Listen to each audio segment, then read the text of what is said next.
Jesus Christ, Simon muttered under his breath, standing frozen in the dim light of the kitchen. The fridge door was wide open, casting a long, pale glow onto the linoleum. He hadn't left it open. That much he knew. And his father Gerald never touched the fridge after dinner. Hell, the old man had a routine tighter than a drum. This was wrong. It was 3:17 a.m. Simon squinted toward the hallway, waiting, listening. No footsteps. No sound. Just the low hum of the refrigerator and that eerie cold bleeding into the air. Then he saw it. A single muddy footprint. Right there. Just beside the fridge. He crouched slowly, his breath shallow, heart clenching. The print looked fresh. Wet. He reached a finger down toward it and stopped halfway. What the hell happened in this house? If this gave you chills, hit like, drop a comment, and don't forget to subscribe for more. The day he got the keys, the sun was too bright for the kind of house it landed on. The old man who handed him the envelope didn't linger. Thin yellow fingers shoved the metal keys into Simon's palm like they were trying to rid themselves of something cursed. His wife, wrinkled, wiry, with sharp eyes and shoulders drawn tight, stood by the passenger side of the car, arms crossed, waiting. Her mouth was tight pressed flat like someone trying to hold back a secret that was gnawing from the inside. "Everything's in order," the man said. No handshake, no eye contact, just a hasty nod and a shuffle toward the open car door. "Don't lose the back door key." Then they were gone, kicking up gravel down the driveway, not once looking back. Simon stood there for a while, keys sweating in his palm. Something about their rush unsettled him, but he brushed it off. People were weird about houses. Maybe there were old memories. Maybe they were just tired. Besides, he was lucky. Property near the Luton bypass wasn't cheap, not with his office only 10 minutes away. He looked back at the house. It had charm in a weathered kind of way. Brick chimney cracked near the top ivy, climbing the west wall like it wanted to swallow the place whole.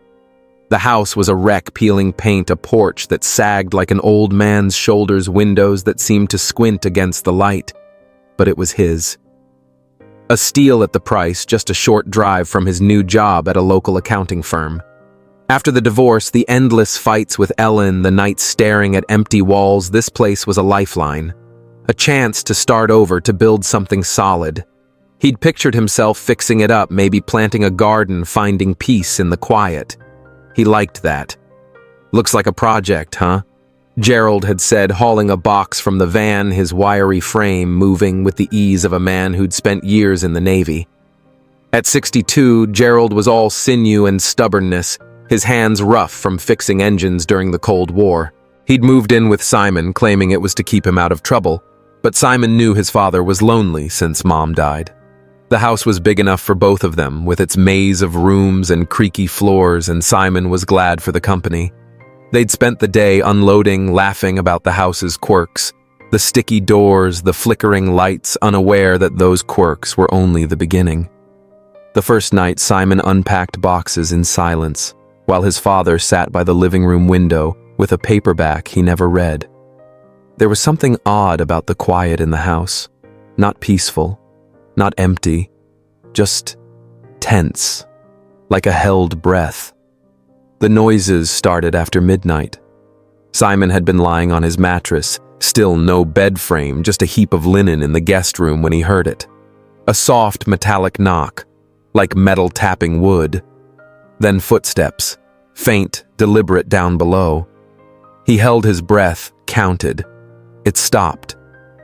Dead silence again. He chalked it up to old pipes or maybe a cat outside. Houses groaned. He knew that. Logic smothered the fear for a little while. But it happened again the next night. And the next. Same time.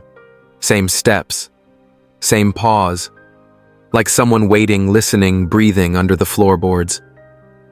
By the third morning, things got harder to ignore. There were muddy tracks inside the back hallway. Just a few prints, faint and drying, but clearly leading from the rear door into the kitchen. Gerald had noticed them first. "You forget to wipe your damn boots?" he asked. Simon stood beside him, jaw tight. Didn't go out last night. Nothing was stolen. No broken locks, no missing valuables, but the footprints were real, undeniable. Gerald frowned. He didn't say much else. But that night, he triple-locked the doors before bed and slid a wedge beneath the back door. He didn't say why. He didn't need to. The fridge incident was the final straw. Simon had just finished working on budget projections for his client when he'd gone down for a snack. What he found made his blood ice cold. The fridge door wide open. That footprint. And the unmistakable gnawing sense that someone had been just there. He didn't sleep the rest of that night. The next morning, he canvassed the house inch by inch. Floorboards, walls, cabinets. Looking for an answer. There was something wrong here. He could feel it in his gut. That familiar twist he'd ignored months ago, right before his last breakdown. He wouldn't make that mistake again. Later that day, Simon knocked on the door across the road. Mrs. Lavelle. 70s widowed, the kind of neighbor who watched everything from behind embroidered curtains. "Oh, that house," she said, not even pretending to smile. "It's seen better years." "Anything I should know?" Simon asked carefully. She hesitated, eyes scanning him like she wasn't sure how much truth he could take. "It's an old place. That much you can tell. Built in the 30s. A lot of folks came and went. Some stayed longer than others." "Anything unusual?" he pressed. Her voice dropped. "It's got history, that house. Just be careful. Some things don't stay buried." He left with more questions than answers. That evening he made a list. Noise pattern midnight, 3 a.m. rear door prints. Fridge, opened hallway draft cold spot near the corner. Uneven boards in front of closet hall. Gerald didn't say much, but he watched Simon write like he was watching someone try to make sense of a ghost story. Simon kept chewing the end of his pen, lost in the pattern. There was something rhythmic to it all, not chaotic, like squirrels in the attic or air ducts settling, but intentional, like someone or something was keeping to a schedule. It wasn't his imagination, and it sure as hell wasn't nothing. Gerald stood behind him, arms crossed, not saying a word, but Simon could feel the judgment floating just beneath the surface. "You think I'm overreacting?" Simon asked without turning. His father replied after a pause, his voice gravelly but even. "I think you're looking for answers in all the places folks don't usually go." "That's not bad. That's just rare." Simon nodded, not comforted, but not discouraged either. Later that night, as Gerald settled into the spare room snoring like a rusted engine, Simon went up to the attic. He didn't know exactly what he was looking for. Maybe proof. Maybe peace of mind. Maybe both. The attic was colder than expected. The light bulb overhead flickered twice before giving up entirely, leaving Simon with the faint yellow glow of a flashlight tucked beneath his chin. Dust floated in the air like dead skin, thick and still. Most of the boxes up there were empty except for one corner where an old dresser leaned awkwardly, its back leg snapped and folded inward. Simon was about to turn back when he noticed something odd wedged between the collapsed drawers and the wall. Half buried under an old sheet was a wooden box. Not large. About the size of a briefcase, but heavier looking, older. He had to pull hard, the box scraping loudly against the wooden floor, as if it didn't want to come free. It had no lock, just a rusted clasp, tarnished with time. When he opened it, it gave off the faint scent of mothballs and mildew, but there neatly folded inside was a rolled-up set of blueprints. Architectural. Faded ink, torn edges, thin paper so old it crackled when he moved it. And right there on the third sheet, drawn in wartime lines and narrow handwriting, was a label, Luton, Domestic Civil Shelter 1942, Access Point Main Hall. Secondary hatch beneath flooring corridor 3. Simon stared at it for a long time. The house wasn't just old. It had a past, a purpose. 2 days later, they pulled back the rug in the hallway again. This time, Simon didn't hesitate. With a flathead screwdriver and a pry bar, he loosened the warped edges of the floorboard. It didn't take much. The wood came up easier than it should have, the nails stripped and rusted. Beneath dust and insulation curled away to reveal a metal panel covered in grime and a faint trace of oil. One side had a hinge, the other an old-style barrel lock, the kind that belonged on a storage shed, not inside a hallway. Simon looked at Gerald. "Think we can open it?" The old man shrugged. "We got tools." An hour later, the lock gave way with a snap that echoed in the walls. Simon pulled up the panel and cold air rushed out like a whisper. They stared into the dark. A staircase led down metal rungs welded into the side of a narrow shaft. The walls were stone, the kind poured in wet and left to dry against wooden slats marked with the patterns of the frame. It smelled of rust and something else like damp cloth and stale breath. Gerald clicked on the flashlight and led the way down. The climb was short, maybe 10 feet, but by the time they reached the bottom, the silence had gotten heavier, like the earth itself was holding its breath. The shelter was real, and it was bigger than Simon had imagined. The first room was square with low ceilings and walls so thick the flashlight's beam stopped halfway. There were shelves still mounted empty now, except for a few rusted cans and a broken lantern. A second doorway opened into a long corridor branching off into smaller rooms, each marked with stenciled numbers. It was like stepping into a forgotten bunker. But what stopped them wasn't the construction. It was the signs that someone had been here. Recently. On a crate near the second room was a candy wrapper bright with a brand Simon hadn't seen since high school. It couldn't have been older than 5 years. On the floor beside it lay a flashlight, modern plastic casing battery operated, still warm to the touch. And then near the far end of the corridor came the smell. Smoke. Faint. Not fresh, but not weeks old either. Gerald turned slowly, eyes narrow. "Someone's been down here," Simon's voice caught. And maybe still is. They stood silent for a minute, listening. But nothing moved.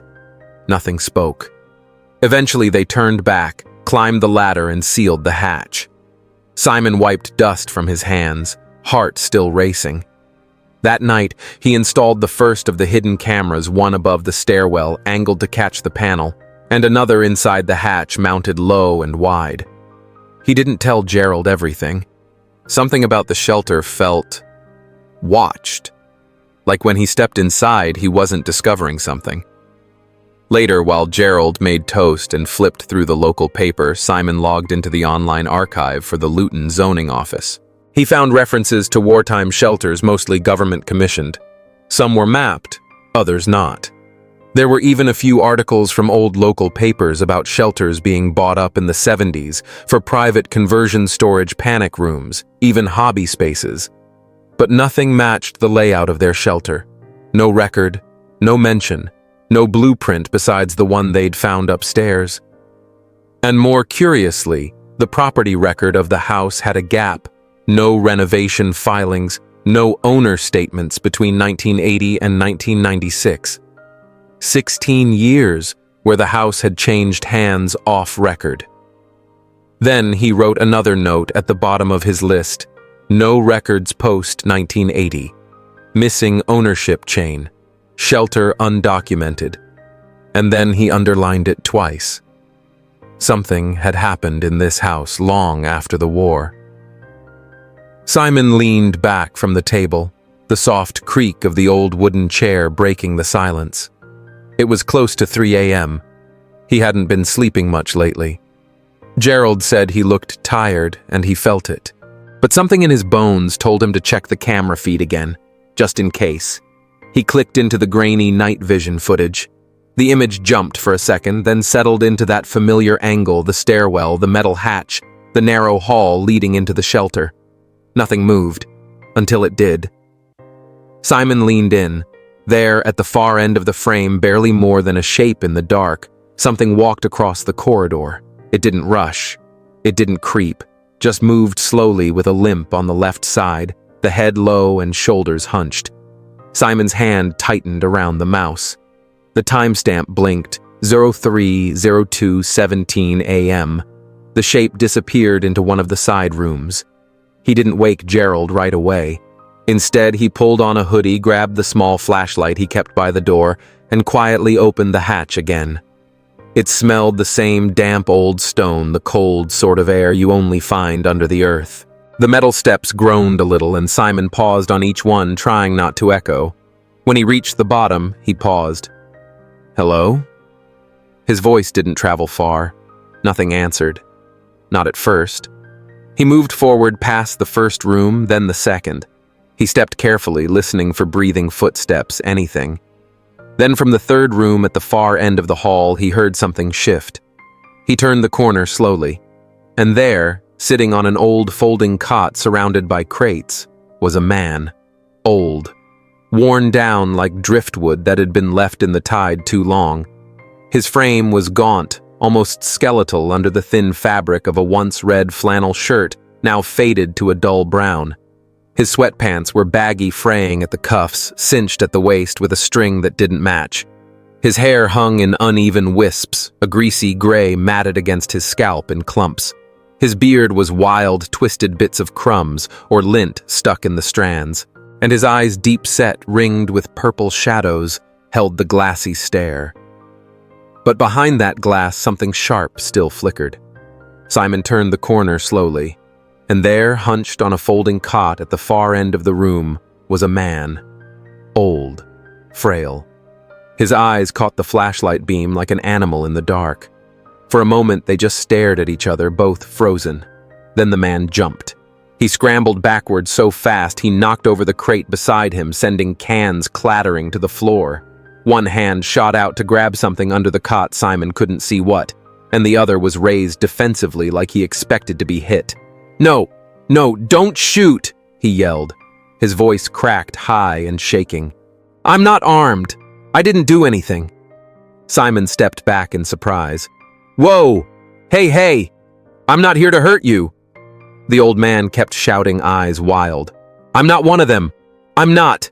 I told them already years ago. I'm not one of them." Simon raised both hands, keeping the flashlight low. "Calm down, sir. Nobody's gonna shoot anybody." The man's breath came in wheezes. He was trembling from head to toe. His gaze darted around the room like he was looking for an escape, like he didn't know what year it was or who Simon could be. Simon took a slow step forward. "I'm just the guy who owns the house now. That's it. I found the hatch and came down. That's all." The man's chest rose and fell fast.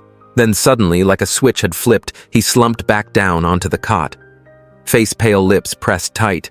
A long pause.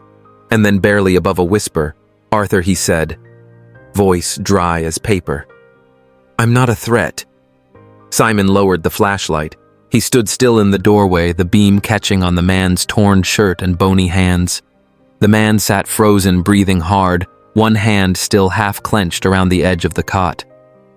"You live down here?" Simon asked, voice low but steady.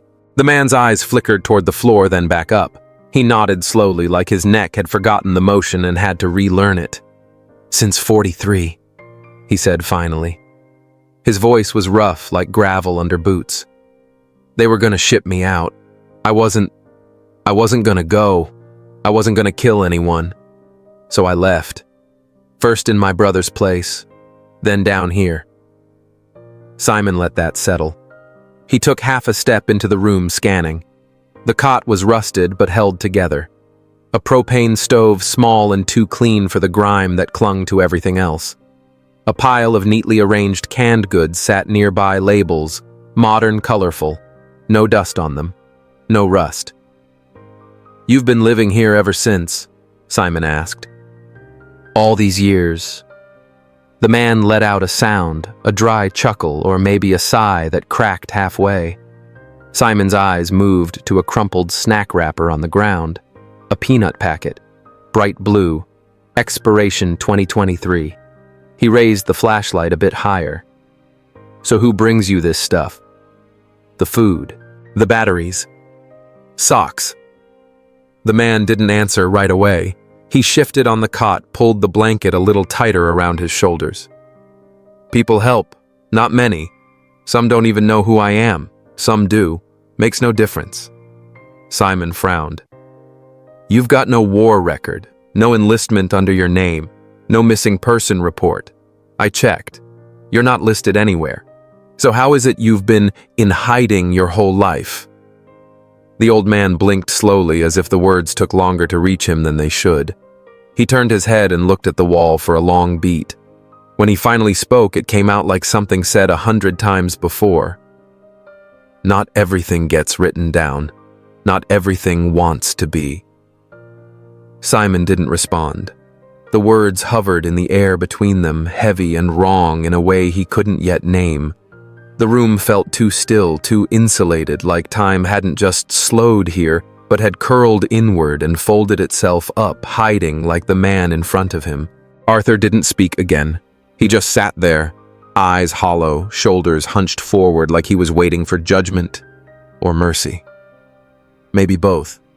Simon opened his mouth, ready to press further, but something stopped him. Maybe it was the stillness.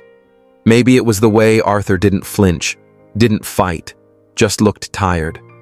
Like a man who'd been rehearsing this story for decades and no longer knew if it was real. Simon stepped back. No goodbye, no threat.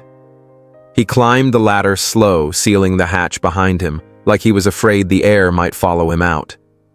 He didn't wake Gerald until morning. Simon shrugged. "I'm not sure. He looks the part, but his clothes are clean. There's new food down there, a propane stove that's barely been used. There's more to it." Gerald leaned back. "You think someone's helping him?" "I know someone is." That night, Simon adjusted the camera to face the side entry. Then he waited. It took 3 days.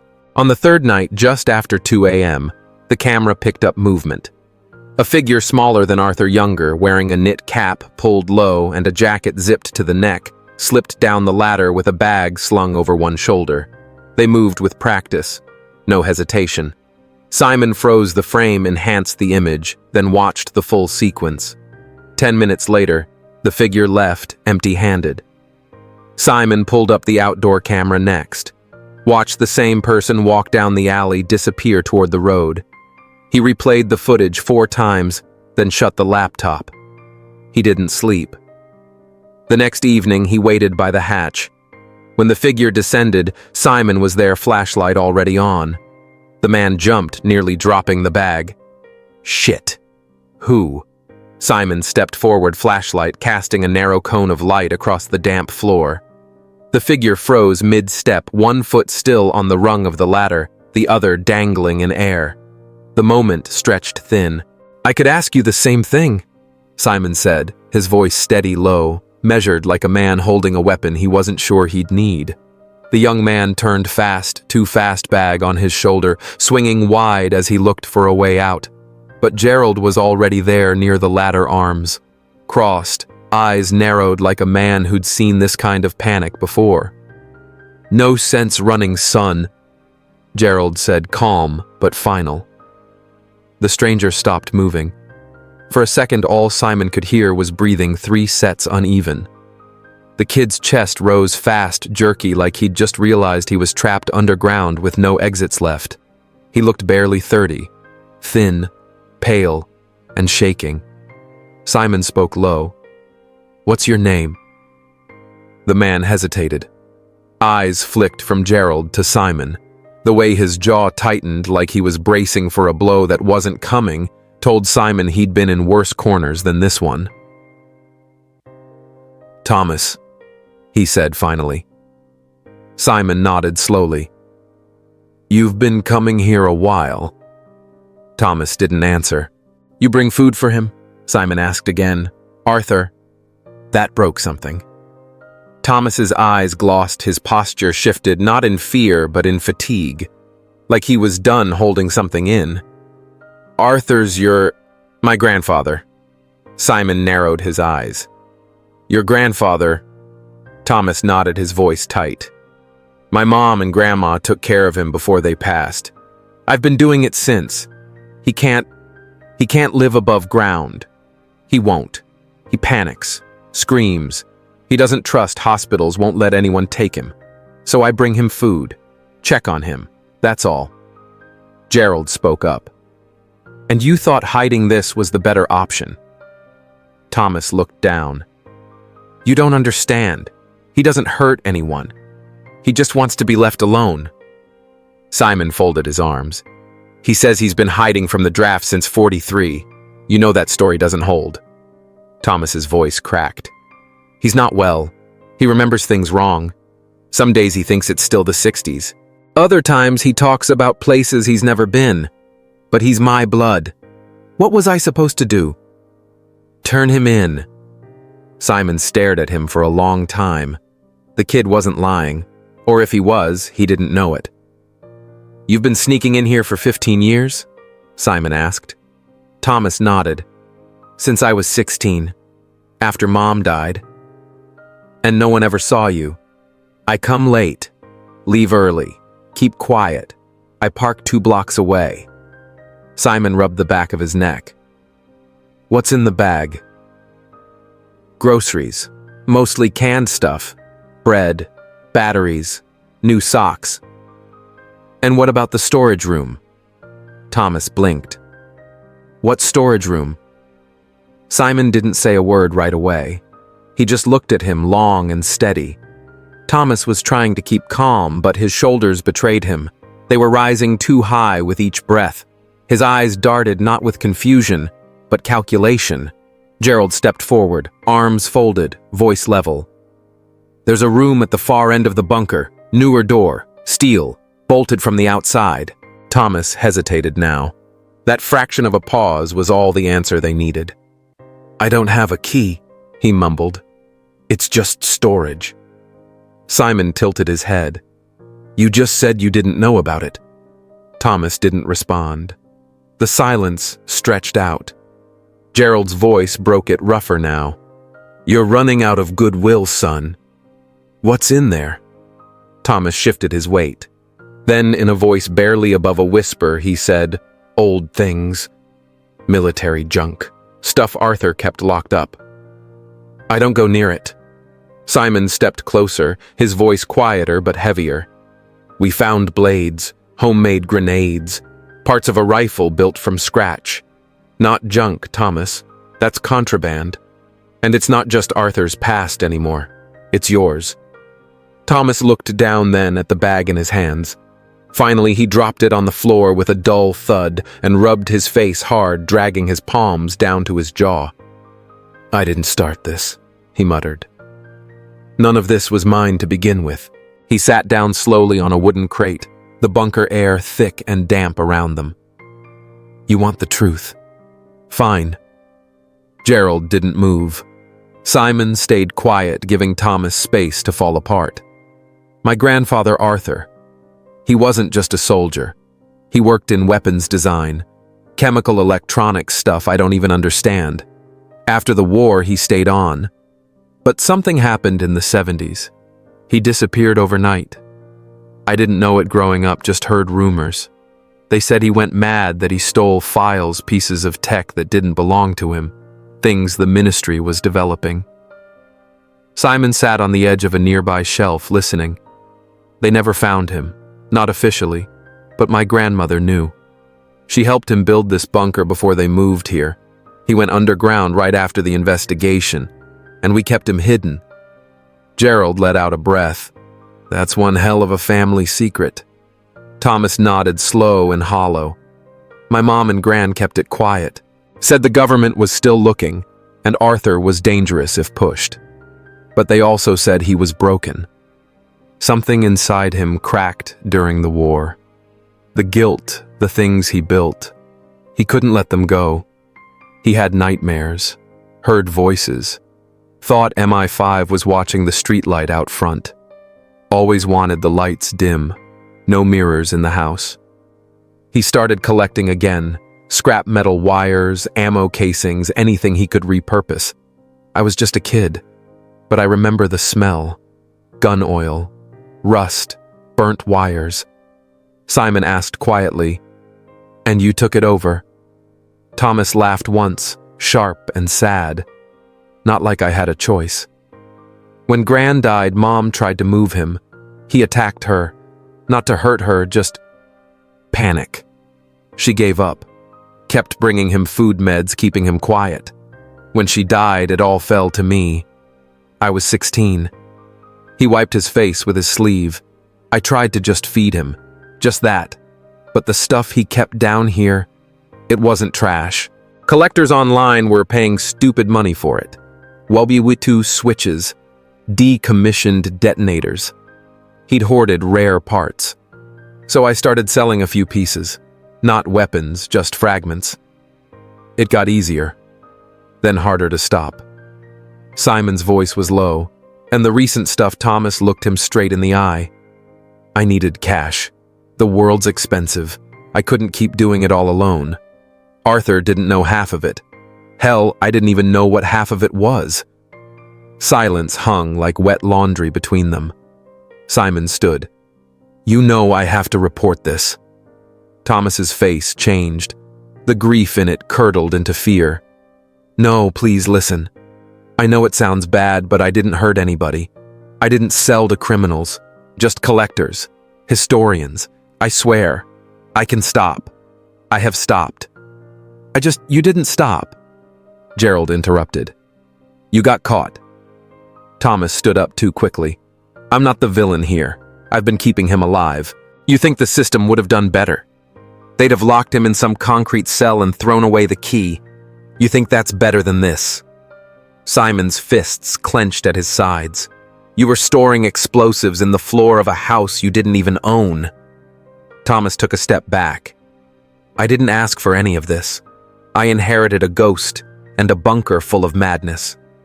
You walk into this like you're saving the day, but you don't know what it's like to wake up and hear him scream in the night, to wipe the blood from his nose when he forgets what year it is. I had to keep him here. I had to make it work. Simon looked at Gerald, then back at Thomas. I'm calling the police. No, Thomas said. His voice broke. I'm sorry, Simon replied. No, you don't understand. Thomas reached into his jacket, hands shaking. Don't, Gerald started. But it was too late. Thomas pulled a small folding knife from his coat and held it out, not lunging, not threatening, just wide-eyed and shaking like a dog backed into a corner. I can't let you ruin this. He'll die. They'll lock him away, and he'll die. Simon raised both hands. Thomas, put it down. Please, put it down. Thomas's breathing hitched. His grip on the knife faltered. And then it happened. Simon stepped forward fast, just a half step to block the narrow gap. Gerald moved behind him. There was a struggle, fast and clumsy. The knife twisted in Thomas's grip, then suddenly let go. A yelp, a flash of red. Thomas stumbled back, clutching his side. The knife clattered to the concrete floor. And then they heard it. A sound from deeper in the bunker, a wail, guttural, raw, like something in Arthur had been torn open. No, get out, came the scream over and over, breaking and gasping. Arthur appeared in the hallway like a shadow that had broken loose, his eyes wild, his hands bloodied from scratching at the wall behind him. His screams bounced off the concrete louder than any voice had a right to be in such a small space. They found me. They're back. He hit the floor with both fists, head bowed, shoulders jerking like he was being shocked from the inside out. Arthur Thomas cried out, staggering forward. His hand still clutched his bleeding side, but he dropped to his knees, grabbed his grandfather, tried to hold him down. Arthur clawed at the air, kicking, spitting, mumbling in broken strings, half soldier, half child. Don't let them take the blueprints. Hide the fuse wires. Shut the doors. Shut the doors. Thomas wrapped his arms around him. I'm here, Pop. It's me. It's just me. Arthur sobbed against him, chest heaving. Simon didn't move, neither did Gerald. It felt wrong to, like stepping between something ancient and crumbling something holy in its ruin. The storm passed slowly. Arthur's voice wore down to nothing, just wet breathing and the occasional muttered phrase.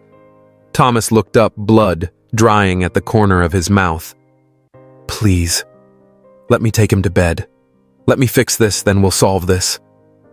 Simon didn't answer, not at first. He stood there still as the wall behind him with his hands open and breath caught somewhere between his chest and throat. Gerald finally took one small step forward, his boots scuffing the concrete floor. "Let him," Gerald said. "The boy's not running anywhere." Simon gave a slight nod, tight and reluctant, but he didn't argue. Thomas turned his movements slow and deliberate, guiding Arthur, who was still mumbling half-formed words, down the corridor of the bunker. They vanished into the small sleeping room like shadows curling into darker corners. Simon leaned against the rusted metal shelf and rubbed his eyes. What the hell did we just walk into? Dad. Gerald didn't speak for a moment. He crouched down, picked up the knife Thomas had dropped and turned it over in his hands. The tail end of a war that never really ended, he said softly. For them, anyway. A long silence passed. Then Simon pulled out his phone and dialed emergency services. His voice was quiet, controlled. He explained the injury, the need for medical attention. He didn't mention the bunker. Not yet. 20 minutes later, a pair of paramedics climbed down the narrow entrance into the bunker. One of them, a tall woman in her 40s, took one look around and muttered, "Jesus, what is this place?" Simon didn't answer. He just pointed to the room where Thomas lay on the cot shirt, bloodied but conscious, one arm still slung protectively across Arthur's hunched shoulders. The old man stared blankly at the ceiling above, murmuring things no one could quite make out. The paramedics worked quickly, cleaning the wound, wrapping gauze tight around Thomas's ribs. It wasn't deep, they said. Painful, but not fatal. The knife had caught soft tissue and muscle, missed anything vital. He'd be all right with rest. Arthur refused to let go of his grandson. Even as they bandaged Thomas, he clung to his hand with a kind of panicked strength, his eyes darting between the strangers in the room, and some invisible memory burned into the walls. Simon stepped out of the bunker for a breath of air. Night had fallen while they were underground, and the cold hit him like a slap. He leaned against the porch post and stared out at the street, dim and silent. A moment later, Gerald came out, hands stuffed deep into his coat pockets.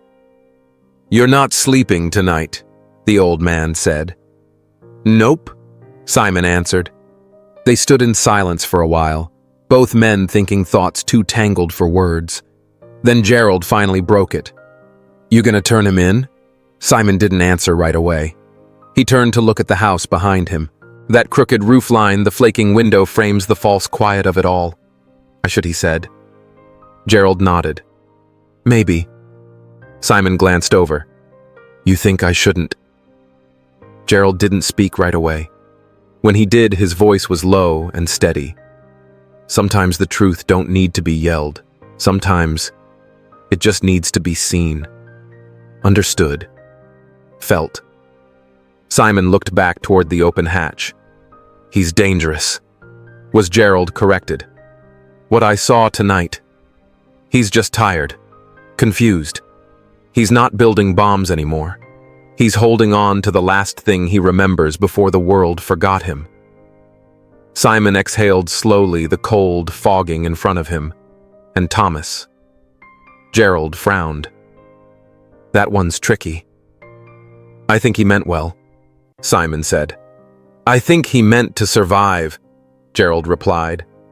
"Sometimes that's not the same thing." They both nodded as if that answered something. By morning, Simon had made a decision. The call to the authorities was calm. He explained everything in measured detail, the discovery of the bunker, the old man hiding inside, the homemade weapons, the injury. He didn't dramatize it. He told the truth. But he also made sure to tell it in full. Arthur was placed under medical evaluation first. A team from the local VA hospital arrived that afternoon. They brought gentle voices and soft hands, and when they told Arthur they were there to help, not punish, something in him relaxed. "Not prison?" he asked one of them. "No, sir," the man replied. "Just rest. A real bed. Someone to help with the things that scare you." Arthur wept then. He didn't argue. He let them take him. Thomas was arrested quietly. No cuffs, no shouting. Simon asked the officers to treat him gently, and they did. Thomas didn't resist. He kissed his grandfather's hand before they led him away. A few days later, the hearing took place in a small courtroom in town. Simon attended. So did Gerald. So did a handful of neighbors who'd heard fragments of the story and wanted to see it through. Thomas sat quietly, his side still bandaged.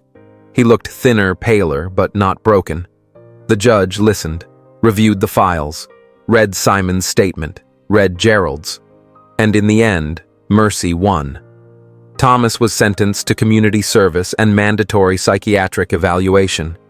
No prison, just time. Time to rebuild. Time to find honest work. Time to forgive himself if he ever could. Weeks passed. Simon and Gerald stayed in the house. They didn't sell it. Instead, they started cleaning. The bunker was cleared first carefully with help. The weapons were removed, cataloged, destroyed. The walls were scrubbed. Light fixtures replaced. A railing added to the stairs. The floor was re-leveled. They painted one wall cream, left the rest bare concrete. Hung a small plaque at the entrance. Arthur Halden, Royal Engineer. Hidden 43 years beneath the weight of war. This place remembers him. Some days Simon sat down there in the quiet, just listening to the hum of the new lights. He thought about the layers we live on. How some of us walk just above sorrow and never know. How others bury themselves in it, hoping no one will come. Gerald came down one evening with 2 mugs of black coffee. "You're gonna write about it?" he asked. Simon shrugged. "I might." Gerald handed him a mug. "Well, when you do, don't make yourself the hero." Simon smiled faintly. "I wasn't." Gerald nodded. "Good." They sat in the stillness of the bunker, now clean and bare, where ghosts no longer paced, and secrets had finally found their way into light. A few days later, word got out. It was bound to happen. The local paper ran a small feature. Nothing sensational. No screaming headlines or blown-up photos. Just a story, 1 column, 2 pages in, with a title that read, "War Engineer Found Hidden After Decades Underground." Simon hadn't planned to talk. He wasn't good with cameras or crowds, and he hated the way reporters tried to turn every wrinkle into a narrative. But the paper had been kind, respectful. They hadn't twisted anything. And when the calls came in from the town council, from the history club, even from the veterans group up in Bedford, he knew he couldn't keep the story quiet forever. Still, when folks asked if they could come see it, the bunker, Simon hesitated. He walked down there one night by himself. No phone, no flashlight. Just the low light from the switch they'd installed last week, humming a soft yellow against the concrete walls. He stopped by the old cot where Arthur used to sleep. It was gone now, replaced by a simple bench and a table with 2 chairs. But the marks on the floor were still there, like shadows that had settled into the concrete. Simon knelt down and ran his hand across one of them. It was cold. He whispered to the room, "I didn't want this to be a spectacle." And the room didn't answer, of course. It never did. But he heard the quiet differently that night. Not empty, not threatening, just present. The next morning he put in the call, told them people could visit, under rules, small groups, guided only. He wanted them to see, not to gawk. It started slow, just a few folks, mostly older, the kind who remembered air raid drills and ration cards, the smell of coal, and the way certain types of silence had felt back then.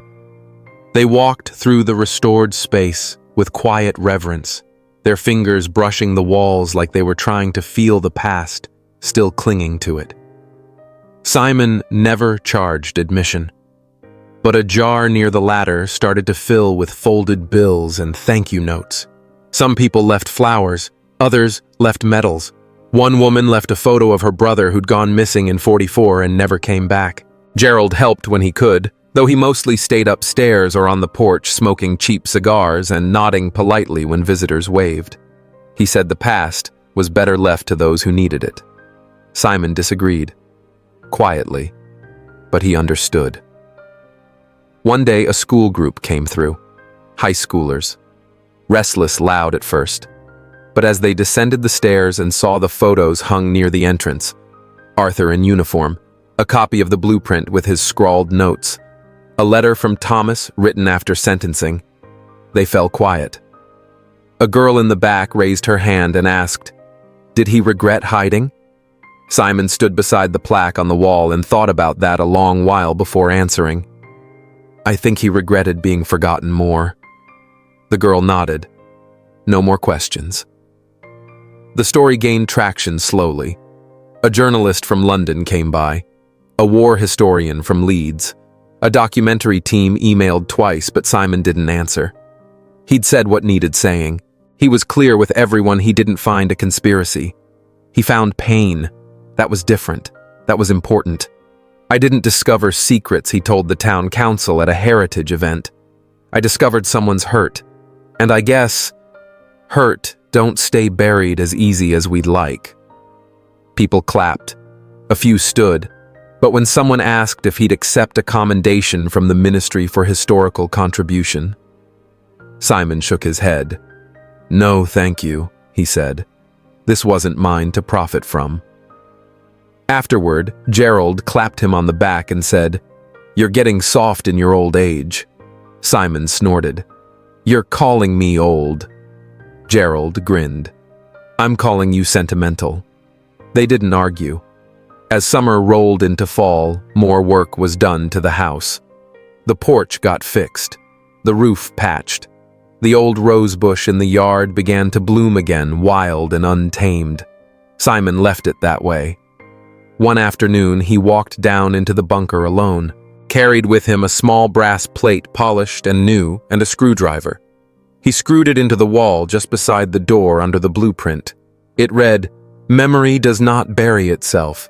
It waits to be heard." He stepped back and stared at it a long while. Then he turned off the light, climbed the ladder, and closed the hatch behind him. On quiet nights, Simon still thought about Arthur. He wondered if the old man remembered the bunker, the smell of it, the weight of the years. He wondered if he slept better now in a real bed with nurses and clocks and windows that opened. He hoped so. Thomas sent a letter every couple of weeks, short notes, updates. He was working now, manual labor mostly, but honest. He stayed out of trouble, asked about Gerald's health, said he was sorry again for everything. Simon always wrote back. He kept the notes in a small wooden box on the kitchen shelf right above the tea bags. He didn't show them to anyone. In the end, the house stayed quiet. But it was a different kind of quiet now. Not the kind that pressed on your chest or made your ears ring. It was the quiet of understanding, of something being laid to rest properly. Sometimes Gerald would sit out on the porch in the evenings watching the street and say, "It's a good house now." And Simon would nod. Not perfect, not without scars, but good. And that he figured was enough. And that folks is the story. You know. I sat with this one longer than I expected. This wasn't just a thriller or a mystery, it was something far deeper. A slow unraveling of grief war memory and the quiet damage we don't always see. And to me, what stood out most wasn't the bunker or the hidden weapons or even the secrets. It was Arthur. It was what happens when someone never leaves the war even when the world moves on without them. PTSD isn't just a military acronym, it's a shadow that follows people into silence. Arthur didn't ask to be remembered as a threat. He just wanted to survive in a world that had no place for him anymore. And Thomas, he made mistakes, big ones, but his entire life was built around trying to hold together what should have never fallen apart to begin with. That kind of loyalty, misguided or not, is born from love. If you were Simon, what would you have done? Would you have turned them in right away, walked away from the whole thing, or done what Simon did, listen first, act after? To me, the biggest lesson here is compassion. We don't always know the full story. Sometimes people bury their pain so deep it grows roots. Sometimes helping isn't about fixing, it's about seeing. Really seeing. So I want to hear your thoughts. What part hit you the hardest? Would you have made the same choices? Drop a comment below. Let's talk. Let's be human together. If this story moved you even a little, don't forget to like, share, and subscribe. Because sometimes stories like this, quiet, haunting, and real, are the ones that stick with us the longest. Thanks for spending this time with me. I'll see you in the next one.